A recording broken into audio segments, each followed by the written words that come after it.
فيلا نتكلم سريعا عن الماتشات اللي خلصت. عندنا اول ماتش تشيلسي ليستر سيتي، شفنا انزو بيقدر يسجل وبيصنع، جاكسون نفس الكلام. غريب ان انزو بيظهر بشكل كويس، الراجل بعد ما طلع قال لك انا حياتي بقت احسن بكتير وكده.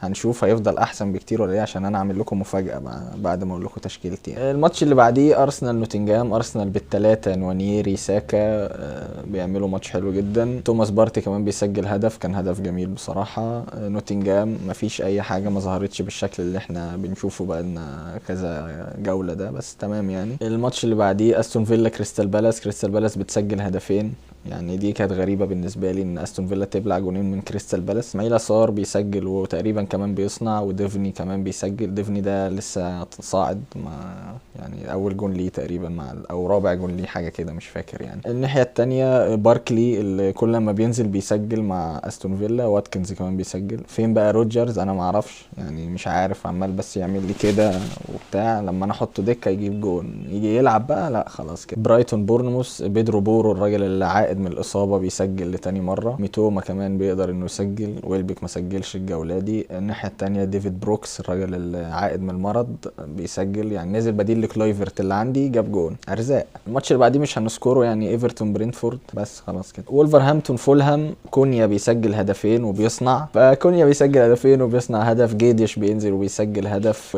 توتي مش عارف ده انهي جوميز فيهم، ده جواو جوميز بيسجل جون كمان. غياب ايات نوري اللي كان بيلعب بسي بي تالت، دي كانت غريبه برضو، بس يلا مش مشكله. مانشستر سيتي توتنهام بالاربعه، ماديسون بيسجل جولين، كولوسوفسكي بيسجل، رينان جونسون بينزل بديله بيسجل هدف. اللي صنع الاهداف سولانكي، سون، كولوسوفسكي صنع واحد كمان، وفيرنر بينزل بديل برضه وبيصنع لجونسون الهدف الاخير. نروح للماتش اللي بعديه، ساوثهامبتون ليفربول. ساوثهامبتون ارمسترونج جاب جون، ولعيب تاني مش فاكر اسمه فرنانديز جاب جون برضه. صلاح بيجيب جولين. سوبوسلاي جاب جون، اصلا جاب جون بالحظ بس خلاص، عشان يعني ما الناس بتفتكرش ان انا ايه باجي عليه جامد، فخلاص يعني هعديها له. الماتش اللي بعديه ابسويتش ومانشستر يونايتد، المدرب الجديد قدر ان يخلي راشفورد يجيب جون، دي كانت اصلا ده هو كده نجح، هو كده مدرب كويس. وماري هاتشسون بيجيب جون جامد جدا.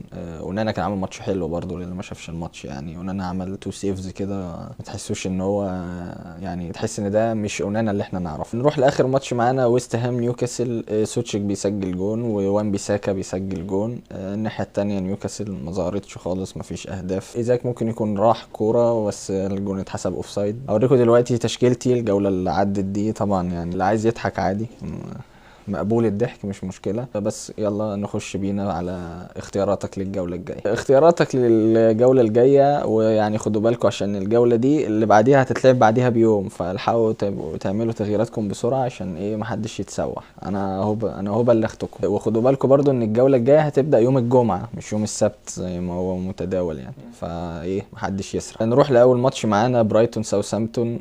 برايتون لو معاك ويلبيك تمام. ميتوما الراجل ظهر بشكل كويس. جواو بيدرو اللي رجع وفايق، فلو قادر تجيبه بدل ويلبيك يعني، شوف عايز تجيب ويلبيك او جواو بيدرو هيبقى حلول كويسه. نفسك تريسك ممكن روتير، بس خليك في المضمون يعني. برينتفورد ليستر سيتي. امبويمو معاك تمام. ويسا اما الجوله اللي فاتت خيشوا، بس عادي ماتش زي ده اعتقد هيبقى سهل شويه عليهم، لان ليستر سيتي مش دفاعيه قوي زي ايفرتون. الناحيه الثانيه ليستر سيتي ممكن فاردي معاك تمام.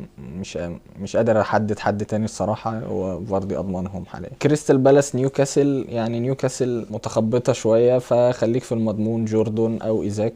كريستال بالاس لا، ما يعني مش هقول حد، عشان ما اعتقدش ان في حد ممكن يروح يجيب حد من كريستال بالاس في الفتره في الوقت الحالي اللي احنا فيه ده يعني. نوتنجهام فورست ابسويتش هيبقى ماتش كويس، اعتقد ممكن نشوف فيه كذا جون. كريس وود لو معاك تمام. ريح الماتش اللي فات، فاعتقد هيلعب الماتش ده عادي. ابسويتش ممكن ديلاب، هو ضيع كورتين سهلين في ماتش يونايتد بس بيروح كتير، فممكن عادي ينتش واحده في ماتش زي ده. لو عايز تاخد ريسك وتجيب حد من ابسويتش، ممكن اللي هو رقم 23 ده يظهر لكم صورته، عشان انا مش عارف اسمه الصراحه، مش عارف اقول اسمه يعني. نروح لماتش وولفرهامبتون وبورنموث.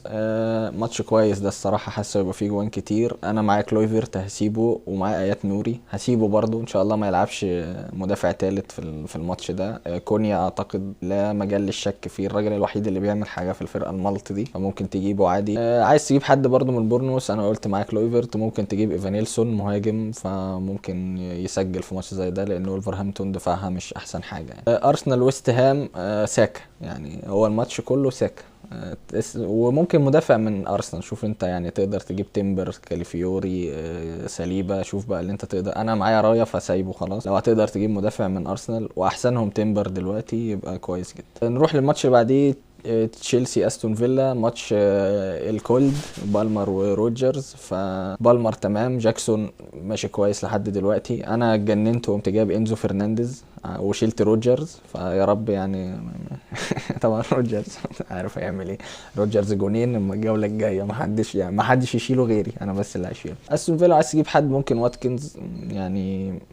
هي استون فيلا مش ثابته قوي، مستواها متذبذب، فممكن واتكنز وخلاص. مانشستر يونايتد ايفرتون. مانشستر يونايتد يعني المدرب جديد ولسه في اختلاف شويه في التشكيل. المضمون شويه ممكن اماد ديالو، سعره قليل، فلو خزوقك عادي ممكن تنطره. انا بقى قمت عامل ايه، قمت شايل مايكل كين بتاع ايفرتون، وجبت ليساندرو مارتينيز اللي هو اصلا مصاب ومش هيلعب، بس تمام يعني. ممكن برضو تجيب مزراوي من اليونايتد يعني، بيشارك بشكل اساسي، هيبقى حل حلو في ماتش زي ده. الماتش اللي بعديه توتنهام وفولهام. توتنهام الحارس بتاعها اتصاب، والاثنين المدافعين بتوعهم مصابين، فيعني دي احسن فرصه للعيبه فولهام ان هي تسجل. هو السيتي ما عرفوش يعملوا كده، بس يعني ممكن فولهام تعملها عادي. سميث رو حل كويس معاك، وممكن راؤول خيمينيز برضو. توتنهام خليك ماديسون ماشي فورمه كويسه، ممكن يصنع او يسجل ماتش زي ده. وبرضو كولوسوفسكي حل كويس، وجونسون ما بقاش يشارك كتير، فلو انت معاك فلوس وتعرف تجيب سولانكي هيبقى حل حلو برضو. نروح لاخر ماتش، ليفربول مانشستر سيتي. ماتش قمه، اهم ماتش في الموسم اللي هيحدد ليفربول يعني نظامها ايه طول الموسم بقى. ليفربول صلاح هو بس خلاص، هنجيب حد؟ لا، هو صلاح، هات صلاح، واللي معهوش صلاح يمسح اللعب. تاخدوا بقى المفاجاه، انا حاطط هالاند دكه في الماتش ده ومكابتن صلاح. عايز انت تجيب لعيبه من السيتي، هات فودن او سافينيو يعني ممكن يودي في ماتش زي ده الصراحه. انا حتى كوناتي سايبه اساسي، ربنا يستر والماتش يخلص 2-3 كده مستريح ومن غير ما نتعب كتير، عشان انا حاطط هالاند ديك. تحذير بس، بعد ما الجوله دي تخلص يبقى اعمل تغييراتك على طول، لان الجوله اللي بعد دي هتبدا بعدها بيوم، ما تنساش وخد بالك عشان ما تتخزوقش. اوريكم تشكيلتي دلوقتي زي ما قلت، انا حاطط هالاند دكه ومكابتن صلاح، وربنا يستر عشان كوناتي اساسي. فدي يا صابت يا خابت، ان شاء الله هتصيب. بس دي كانت نهايه حلقتنا. متنسوش تعملوا لايك وشير وسبسكرايب، تابعونا على تيك توك وعلى الفيسبوك، واشوفكم الحلقات الجايه.